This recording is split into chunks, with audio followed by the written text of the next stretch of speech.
ಇವತ್ತು ಬೆಳಗ್ಗೆಯಿಂದ ತುಂಬ ಖುಷಿಯಾಗಿದ್ದೆ ಆ್ಯಕ್ಚುಲಿ. ಇಂಥ ಒಂದು ದಿನ 18 ವರ್ಷಗಳಿಂದ ಕಾದಂಥ ಒಂದು ದಿನ ಬಂದಿದೆ ಅಂತ.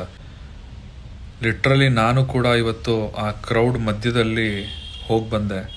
ಗೇಟ್ ನಂಬರ್ 3ಗೆ ನನಗೆ ಹೋಗಲಿಕ್ಕೆ ಪಾಸಸ್ ಸಿಕ್ಕಿತ್ತು. ಸೊ ಆ ಗೇಟ್ 3 ಅಲ್ಲ, ಅದರ ಹತ್ರನೂ ನಮಗೆ ಹೋಗೋಕ್ಕಾಗಲಿಲ್ಲ. ಅಲ್ಲಿಂದ ಹೇಗೋ ಮಾಡಿ ಗೇಟ್ ನಂಬರ್ 10 ಹತ್ರ ಬಂದೆ. ಗೇಟ್ ನಂಬರ್ 10 ಹತ್ರ ಬಂದಾಗ ಅಲ್ಲಿ ಇನ್ನೂ ತುಂಬ ಕ್ರೌಡ್ ಇತ್ತು. ಒಂದು ಮೂಮೆಂಟಿಗೆ ನನಗೆ ಉಸಿರಾಡೋಕ್ಕೆ ತುಂಬ ಕಷ್ಟ ಆಯಿತು.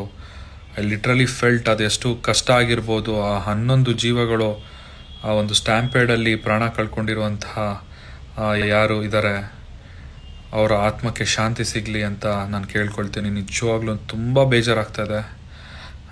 ಐ ಡೋಂಟ್ ನೋ ಇದಕ್ಕೆ ಯಾರು ಹೊಣೆ ಅಂತ ಹೇಳೋದು ತುಂಬ ಕಷ್ಟ ಆಗ್ತಾಯಿದೆ. ಕರೆಕ್ಟಾಗಿ ಆರ್ಗನೈಸ್ ಮಾಡಲಿಲ್ವಾ?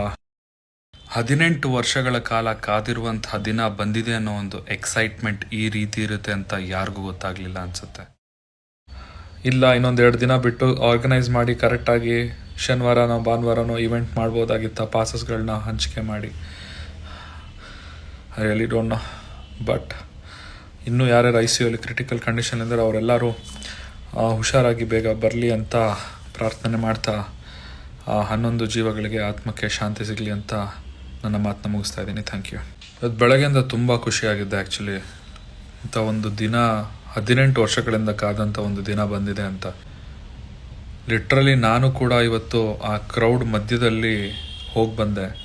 ಗೇಟ್ ನಂಬರ್ 3ಗೆ ನನಗೆ ಹೋಗಲಿಕ್ಕೆ ಪಾಸಸ್ ಸಿಕ್ಕಿತ್ತು. ಸೊ ಆ ಗೇಟ್ 3 ಅಲ್ಲ, ಅದರ ಹತ್ರನೂ ನಮಗೆ ಹೋಗೋಕ್ಕಾಗಲಿಲ್ಲ. ಅಲ್ಲಿಂದ ಹೇಗೋ ಮಾಡಿ ಗೇಟ್ ನಂಬರ್ 10 ಹತ್ರ ಬಂದೆ. ಗೇಟ್ ನಂಬರ್ 10 ಹತ್ರ ಬಂದಾಗ ಅಲ್ಲಿ ಇನ್ನೂ ತುಂಬ ಕ್ರೌಡ್ ಇತ್ತು. ಒಂದು ಮೂಮೆಂಟಿಗೆ ನನಗೆ ಉಸಿರಾಡೋಕ್ಕೆ ತುಂಬ ಕಷ್ಟ ಆಯಿತು.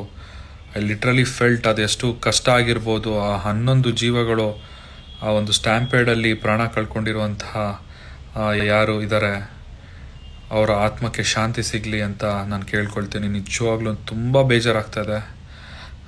ಐ ಡೋಂಟ್ ನೋ ಇದಕ್ಕೆ ಯಾರು ಹೊಣೆ ಅಂತ ಹೇಳೋದು ತುಂಬ ಕಷ್ಟ ಆಗ್ತಾಯಿದೆ. ಕರೆಕ್ಟಾಗಿ ಆರ್ಗನೈಸ್ ಮಾಡಲಿಲ್ವಾ?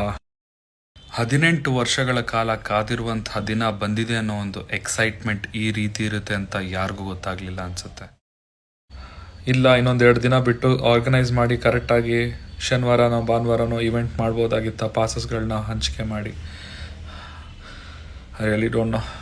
ಬಟ್ ಇನ್ನೂ ಯಾರ್ಯಾರು ICUಲಿ ಕ್ರಿಟಿಕಲ್ ಕಂಡೀಷನ್ ಇದ್ದಾರೆ ಅವರೆಲ್ಲರೂ ಹುಷಾರಾಗಿ ಬೇಗ ಬರಲಿ ಅಂತ ಪ್ರಾರ್ಥನೆ ಮಾಡ್ತಾ 11 ಜೀವಗಳಿಗೆ ಆತ್ಮಕ್ಕೆ ಶಾಂತಿ ಸಿಗಲಿ ಅಂತ ನನ್ನ ಮಾತನ್ನ ಮುಗಿಸ್ತಾ ಇದ್ದೀನಿ. Thank you.